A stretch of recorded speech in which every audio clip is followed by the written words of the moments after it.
చేతులకి అడిగాను. ఆమె తెచ్చి పెట్టుకుందా? ఆల్రెడీ ఉన్నాయా? ఎవరు పెట్టారు? పరిశుద్ధాత్మ దేవుడు నీకు ఆభరణాలు ఇస్తాడమ్మా, నిన్ను అలంకరిస్తాడు. నీవు సొంత భక్తి చేసుకుంటే అది అలంకరణగా మారదు. నాకు ఇష్టమైన భక్తి ఇదే, ఇట్లా ఉంటానంటే అది అలంకరణ ఆభరణాలుగా మారతాయా? మారవు. పరిశుద్ధాత్మ దేవుడు తెచ్చి పెట్టాలి నీకు, అప్పుడే నువ్వు అలంకరించబడతావు వధువు కన్యకగా. హల్లెలూయా. ఎస్తేరు గ్రంథంలో మరి ఆ స్త్రీలందరినీ, ఆ కన్యకలందరినీ తెచ్చినప్పుడు మరి ఎవరు వారికి అలంకరణలు ఇచ్చింది? ఎవరు? హేగే. హల్లెలూయా. హేగే ఏం చేశాడంటే ఎవరెవరికి ఏ ఆభరణాలు సెట్ అవుతాయి అంటే, ఇది నాకు తెలుసు రాజుకి ఎలా ఉంటుంది నచ్చుతారు, సేమ్ ఇదే విధానం అనమాట. అయితే అందరూ ఏం చేశారు? మనందరికి తెలిసిందే, ఎస్తేరు కదా చెప్పేస్తున్నాను.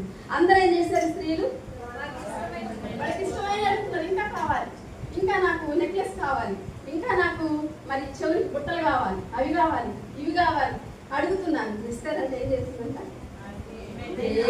ఏమైతే హేగే నిర్ణయించాడో అవి మాత్రమే ఆమె చాలు.